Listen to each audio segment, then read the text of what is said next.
Hi, everyone. I'm Vipin, and I'm here with my partners, Prasada and Rasanath. How are you both doing? Very good. Very good. We're excited to be here together and for a subject that is most central to our work. Likewise. Yeah, exactly. So let me introduce that subject. A few months ago, my brother Jay called me to talk about the latest podcast episode, the latest Upbuild podcast episode, and that he had just listened to. And he was enjoying the podcast and had listened to every episode thus far. And he had a question. So, we talk a lot about the ego, and we also talk a lot about the self, which covers the ego, or which is covered by the ego. But it felt to him that almost everything that we reference, motivations, goals, achievements, aspirations, emotions, are all part of the ego. So his question was, then what is left for the self? And I really appreciated his question. And I thought, if an intelligent person like my brother has listened to all of the episodes of our podcast and still isn't clear about what is the ego versus what is the self, then we definitely need to record an episode focusing exclusively on this topic. And who better to pose these questions to than the two of you, two former monks who have spent much of your lives working to understand the ego and realize the self that the ego is covering. Thank you so much. So with that introduction, let's start with one of my brother's questions. Why does it feel like everything we talk about is part of the ego? I would let you start. Why it feels like everything we talk about is part of the ego is because that's the familiar. That's the world that we know. That's everything in our present experience. And until we actually get to the self, that's the default. And hardly anybody gets to that point because we don't spend enough time cultivating this understanding and the practice that will bring us to live that understanding, where we can really live as the self rather than as the ego. So everything that we see is through the lens of the ego. Everything we think is through the lens of the ego. Everything we feel is through the lens of the ego. How does this affect me? How does it affect me? How does it affect me? Even when I do things for other people, how does that affect me? Am I happy about it? Am I not happy about it? It's all the ego. That's the only world we know until we venture out of Plato's cave, so to speak. And we talk about this a lot in our Bhagavad Gita course, The Call to Awaken. And we explore uncharted territory. And that's really what we're here to do, is to recognize the limits of our present paradigm, our present world, which is only the ego, and to start to creep outside into that uncharted territory outside of Plato's cave. And for many people, that is a challenge because, well, this is the familiar, and this is empirically what I understand to be true. And what about the rest of it? It feels so distant and foreign, and like, how am I ever going to get there? Do I even believe in that? So that's where we stand. Very helpful. So you're saying, if I were to think about how wide is the ego's domain in my life, it's as wide as my life. And if I were to ask, how does it govern everything in my human experience? You would say, yes, absolutely. It governs everything that I experience because I'm viewing everything through the lens of my ego. Yes, until we decide otherwise and we put our money where our mouth is. And that's also, that requires practice and diligence, vigilance, to cultivate the life of the real self by understanding what is distinct. And so it may be helpful to emphasize the definition of what the ego is, which is, according to our understanding and experience at Upbuild, we coin the ego as an identity of who we think we should be rather than who we are. An identity of who we think we should be rather than who we are. So we're always trying to become something, always trying to envision ourselves a certain way and get validation for that from the world, prove to ourselves, project things, defend things. That's the constant realm that we're in. And until we step outside of that, that's the full landscape of our possibilities. And it's quite narrow. Great. So I was just going to ask you both to define what is the ego, and you've just done that. The identity of who I think I should be versus who I really am. So my question is, what is the difference between those two things? What is the difference between who I think I should be versus who I really am? It is so part of the reason why responding to this question is very complex is because it happens in a very subtle realm. It's happening in a very, very subtle way.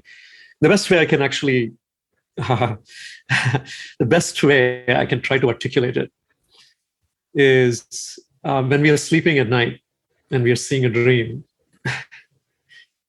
How would we know whether the dream is a dream or is it real? Right?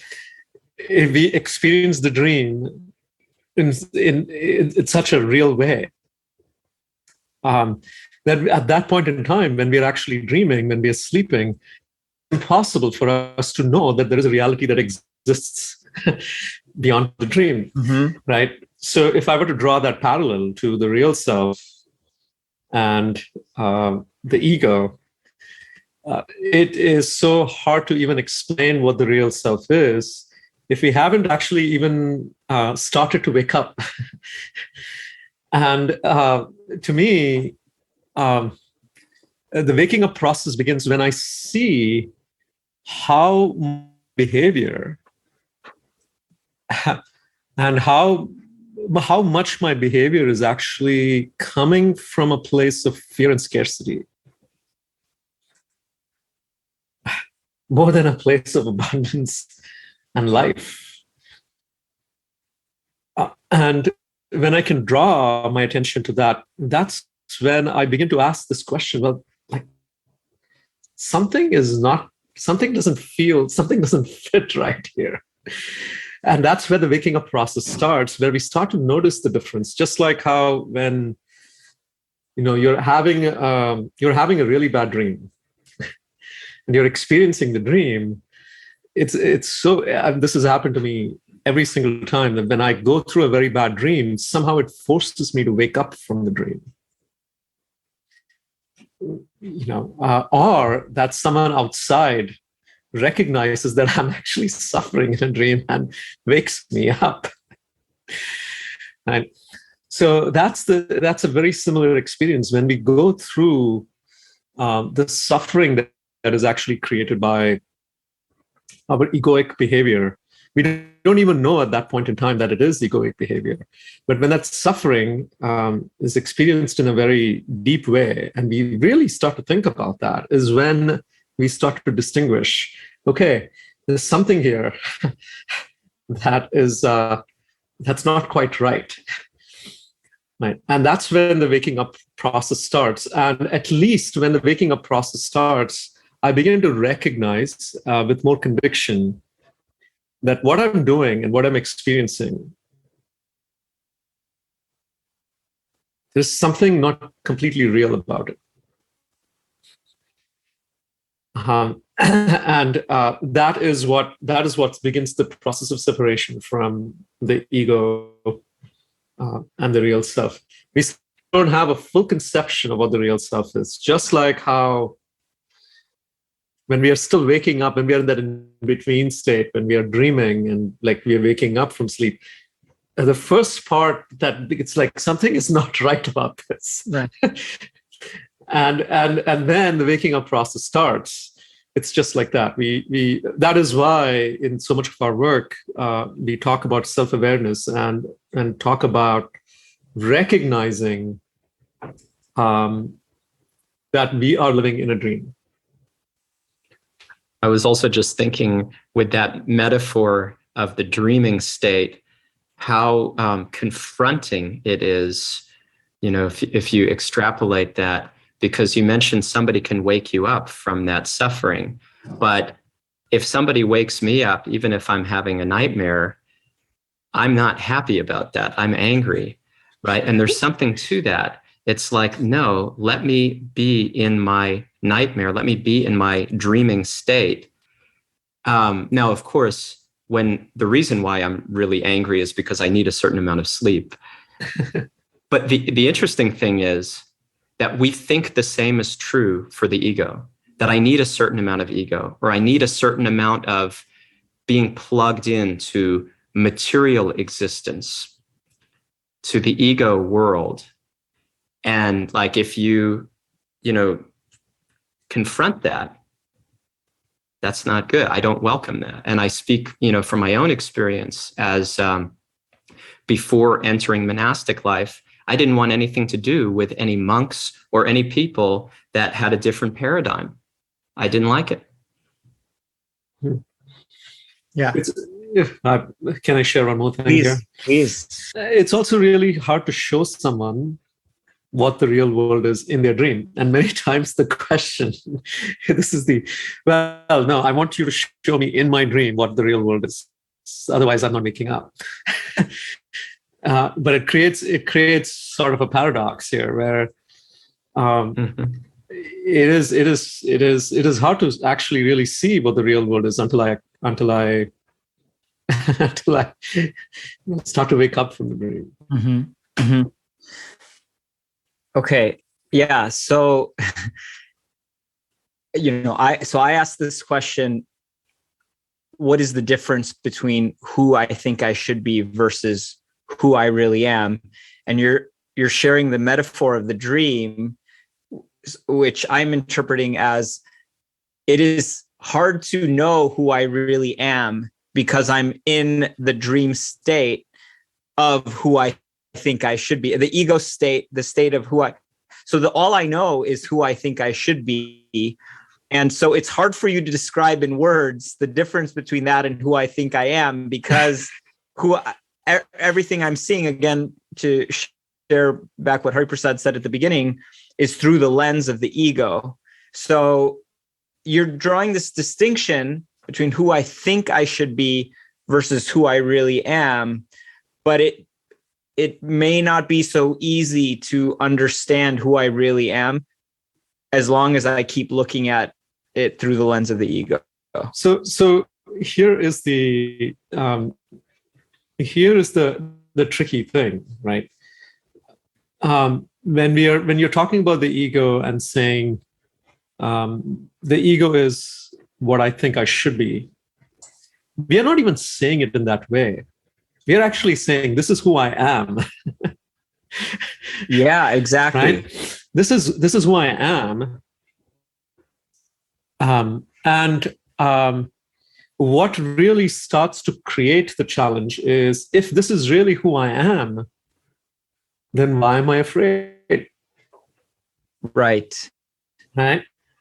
And to me, that's where the waking up starts. So the conflation of our identity, where when we think we should be something, but we actually look at that as like, well, this is who I am, and it's just time separating. Other people will see it, or I will see it, but I know this is who I am. Well, if we know it, then when something happens that sort of contradicts it, why are we so afraid? Right.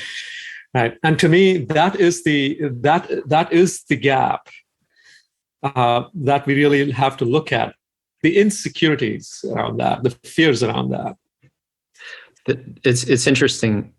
This is something that I've been writing a lot about on this book project. I'm working on a book project around the personality typology, the Enneagram, that helps to really personalize the understanding of the ego and the journey to the real self. And one of the things that became apparent through, I mean, I'm learning so much through the process. It's amazing.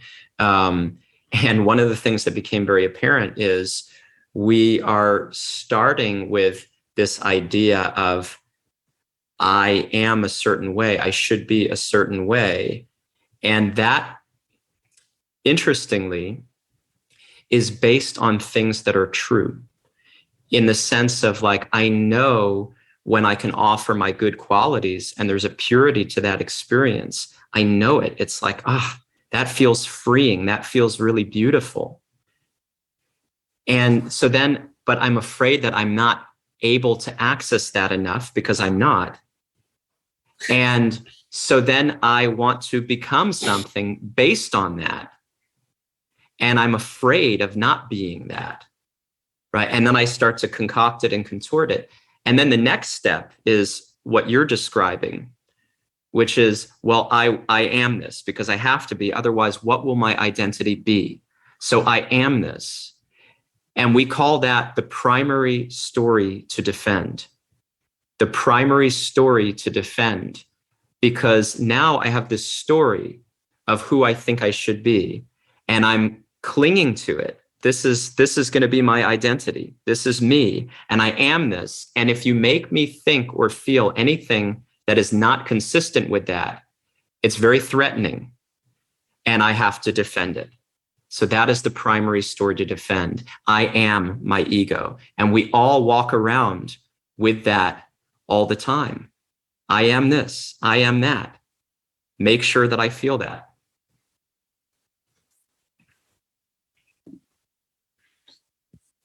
Okay, so there's so much here. Trying to see what is the next question that is emerging. And, you know, I was thinking, if I think about who I think I should be myself, or as Rasanath said, even who I think I am is how we might think about it as individuals. When I think I should be kind. Is that my ego talking? It's a great question. 100%. Yeah. I mean, this speaks exactly to what we were talking about with this sort of, there's something pure in me that's related to the self, and then it gets refracted through the ego, and then it becomes the deep fear that drives my life. And then it becomes, no, I am this, the primary story to defend. So if you trace it back, there is something about the real self that's present in that. The real self is kind, and we intuitively know that, and we want to experience that. But the problem is, because we're governed by the ego, because we have not actually extricated it, it is going through the channel that it has to go through, the ego. So then it gets warped. It goes through a distorted lens, and it's tinted. So now it's like, look at how kind I am. Aren't I such a good person? I feel really good about myself. You should want to be in my company. I just gave a lot in charity. I am really liked by my friends. I do things that make me feel really fulfilled in my life. And it's all me, me, me, me, me. But I don't know this, because the talk track is, look at what I'm doing for the world. Like, that's good. That's great. And if you want to criticize that, there are so many more things you should be criticizing. Look at all the bad in the world. Look at all the evil. I'm good. But it's this, the root cause is the ego, and it's taking something from the self and it's distorting it and making it me-centered, and it's making me suffer like anything. And to varying degrees of proximity to the real self. This is also what we're talking a lot about in the book, that my level of consciousness or my level of health is defined by how closely I identify with the ego versus the self. So there's a spectrum.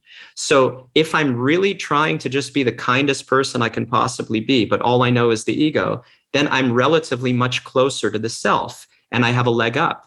Whereas if I just feel brutalized by life and everyone should suffer what I've gone through, and I'm going to take my power back and you're going to see, you're going to pay, then I am as far away from the self as I can be. And there's everything in between. So sorry, go ahead, Rasanath. I had one point here. The kindness is actually an expression, a natural expression of the real self. And when the egoic self steps in, it uses kindness to reinforce its identity. See the shift in it. Like, I am kind to somebody else because then I receive the validation for kindness, versus I am kind to somebody else because that's just a natural expression of who I am. And that is the distinction between the real self and the false self. The real self is free from, when I'm kind to somebody, I'm not really thinking about, well, did that person really recognize that I'm kind or not? Like, was my kindness short because nobody said anything about it? You know, there is suddenly my act of kindness becomes a means for me to reinforce my identity, versus my act of kindness actually being a free expression of the self. It's not self-referential anymore. The kindness of the real self doesn't need that self-obsession. It's really about the other person. And I may feel really excited to serve the other person. So it's not like I negate my own experience. It's not that I have no place to play in this. But the excitement is about the other person exclusively. And, well, I shouldn't say exclusively, and also just the ability to be an instrument in that person's life, and the honor. I feel so touched. It's such an honor to be of that genuine service.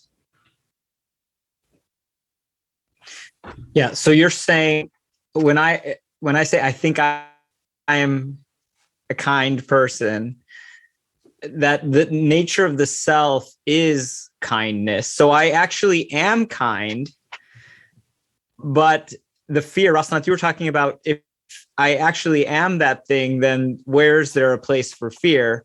So the problem is I am actually kind, but I'm not in touch with that self. I'm not actually in touch with that nature. And so I'm out there to prove I am kind. And that needing to prove is coming from my ego, which is then fearful that something I do or say or in the way it's received is not considered kind. And all of a sudden I am not this thing that I think I should be. Right. So just to perhaps refine that understanding a little bit, the ego essentially can only manufacture from what is true. So, for example, when you see a real flower, there is a certain quality about it. There is a certain texture. There's a certain color. There's a certain smell. And when you see something real, you actually see, okay, this is a flower. The ego, what it does, takes that idea and basically says, you know what I'm going to do? I'm going to manufacture 10 different kinds of this. and sell it. Because based on how much it sells, I know that I have this. Right? So while the expression from the ego is still based on the real existence of something, it's not the real thing anymore. It's manufactured. Right? And even in our world, in our material life, we can actually draw the distinction between, when something is manufactured and something is artificial. And even from a distance, it may look like the real thing. And when I come close, I see, well, it doesn't have the same qualities as the real thing. Right? So that's how we see, when we see things in this world that are refracted through the ego, it's still wanting. Now, many times we justify, well, something is better than nothing. We say that. And that's true. That is true to some extent. But then we short sell ourselves. We've settled to living with artifice. From a point of view of saying, well, living with artifice is at least better than living with nothing. But in some ways, it actually creates more suffering. I was going to share something very similar, just to really nail this down. The self is providing the content. It's feeding the content of what is valuable. And then that is being transmitted through the ego. So that's being fed through the ego, and then it comes out as something completely different. And that's where all inner and outer conflict comes from. It's that transmission from the real self through the lens of the ego where it gets muddied. And now it doesn't have the same quality, just as you were talking about, Rasanath. It's something else. And in varying degrees of proximity to the real self, as we were talking about. So sometimes it smells good, it tastes good. Sometimes it's horrible, it's disastrous. It's also very interesting to compare this to light. And for those of us who have some engineering scientific background, you actually see that light of different colors are essentially certain frequencies. Right? So you say, well, there's a green light. But when you talk about light doesn't have a green property to it. It has a frequency. Now, what happens is when all other frequencies are filtered out, you only see one. That's sort of the distortion that happens through the ego. You just see something of the real thing, but it's not the real thing.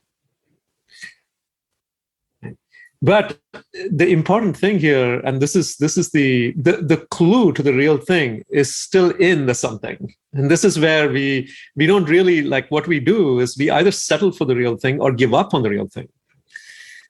Because we're either frustrated, it's frustration. The seeking of the real complete thing never stops, never ceases. You're always looking for the next. Whether we are the most successful person in the world, whether we have the best family and all the life that we really want to live, we're still looking for something more. It leaves us wanting. And to me, that is where the clue is. Why? Right? And we don't really take the time to think about that wanting. We either, as I said, we either give up on it or we settle. How do you know that's not just the desire for progress, an inherent desire to keep moving forward and getting better, and that's human nature? Well, so to me, when we say that's human nature, it's a great question. And when we say that's human nature, what is the notion of progress? Why does it even live in human nature, right? And for me, when we talk about progress, and this goes back to what we say, I have some notion that there is a destination. Otherwise, I wouldn't even talk about, I can just say, well, this is it. I've reached why is there even a sense of gap? Yeah. So you're saying progress for the sake of progress itself without an ultimate destination doesn't make any sense. Well, to me, how do you even measure progress, right? You only say, well, I'm better than what I was before. Right. But how do you even know that there is a better that exists? Or even have a notion of there is a better that exists? Where is the drive? Where is that innate drive for a sense of where is the sense of better even coming from? Yeah. So very existential. Right. So where are you saying it's coming from? So to me, there is that's the clue to the real self, right? it's a simultaneous, it is so interesting. The paradox of progress is I want to become better, but at the same time, I also feel like there is a state where I will feel like fully arrived. Yes. Right. And that's the paradox here. Like, it's not like, well, it's just I'll just keep moving and moving and moving, and there is no end to it. So the idea is that the self is complete. Yes. And the ego is trying to catch up with that reality. That's so right. The notion of progress is based on actually, even when it's unconscious or subconsciously, trying to get to the self. That's right. That's right. And the ego is not necessarily trying to get to the self. The ego is being a proxy for the self. Right. Exactly. Right. The ego is basically saying, well, in the absence of not being able to experience the self, like, okay, I'll stand in. Right. And suddenly now we are asking for the ego to be the real self, which it will never be able to fulfill, and it's doing its best. Right. I mean, I might speak in a little bit harsher terms here, that the ego is actually suffocating the self, and it's threatened by the self. So even though the self is providing the content, it's like, okay, I'll take that. Thank you very much. I'll take that. Great. It's mine. I got it. And it's actually creating so much pain for the self.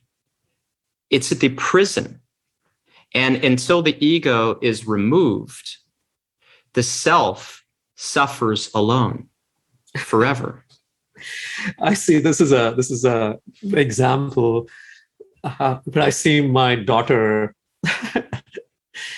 When I play music on the mridanga, she listens to the music and she gets very excited because the beats roll in a certain way, and she'll come to me and say, "I want to play." Right. So I'll tell her, well, sure, but I will teach you how to play this. She'll say, no, I want to do it myself. What's in her mind is the music, and she sees the movement of my hands, and she thinks that by moving the hands that looks something like that, the same kind of, and then what happens is she gets frustrated because it doesn't sound like when I play it. She gets very frustrated by it. But then I say, I try to help her, you learn and you. So you see how she has a notion of she wants to get there. She wants to get there, but it takes learning and shedding certain things to actually truly get there. This is the relationship between the ego and the real self.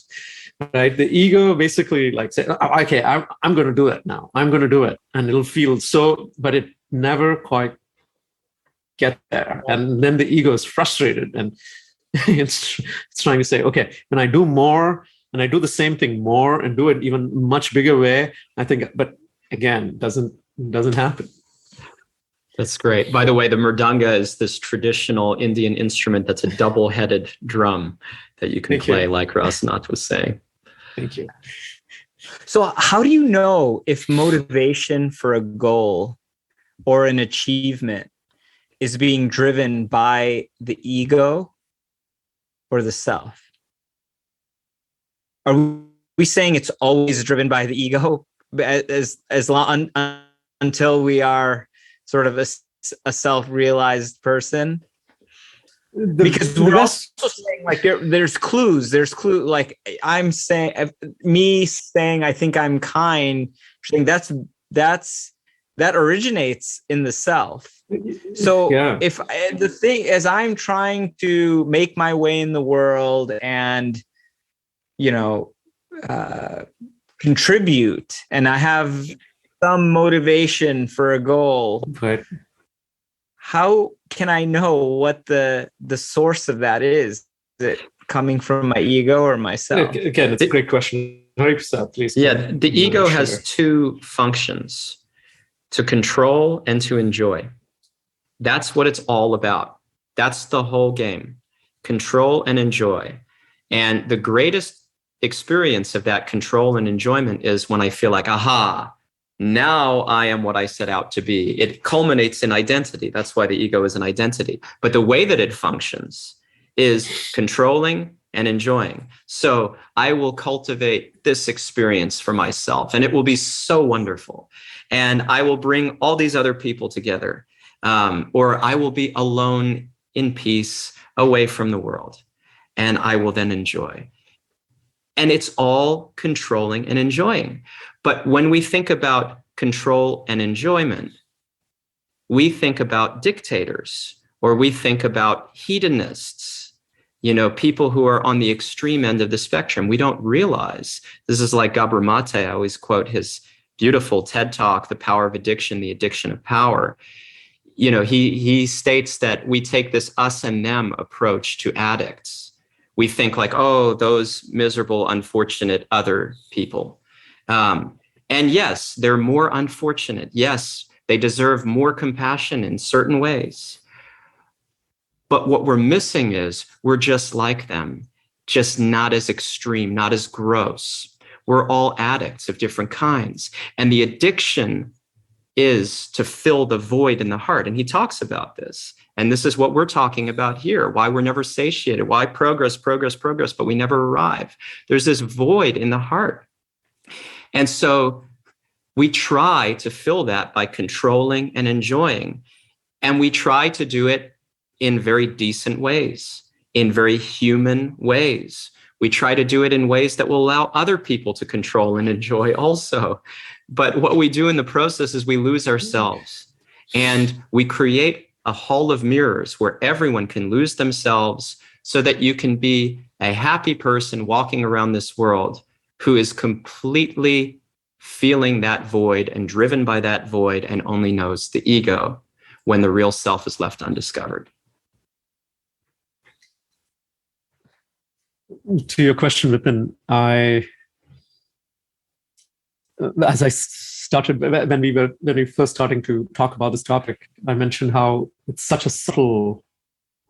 is a very subtle subject, the ego versus the real self. And the nature of the world, what we have been educated with, the paradigms that we live in and the information that we have immersed ourselves in don't really render themselves to that kind of subtlety, And what is interesting is our methods and our senses, our faculties, have not yet been trained to understand the subtlety and to be introspective, really be able to go into these subtle levels of understanding existentially how we live our day-to-day life. And to me, the process of really starting to distinguish only begins when we step into the ring. We have to ask ourselves and really pursue certain questions very, very diligently, which either because of time constraints, which I completely understand, or the busyness of life, or the effort that's required to go inwards, we just don't do it. But to me, anything that is serious, if we are seriously pursuing something, we have seen it in our own lives, we actually take the time to learn. And my guru's guru would always give this example that if you have to separate a real diamond from a fake diamond, right, you have to really understand, you have to get trained by someone who really understands gems. There are people in this world who can actually just see a real diamond in the light and be able to say what is real from what's fake. But they have gone through years of training and practice to be able to locate things in that level of subtlety. And it's possible. We can actually do it. There are people who actually teach that. But it's important for us to become students of the self. And if we are not ready to put ourselves, and that is the first, I would say, that is the first step in walking from the ego to the real self, because the ego is always projecting that I know myself.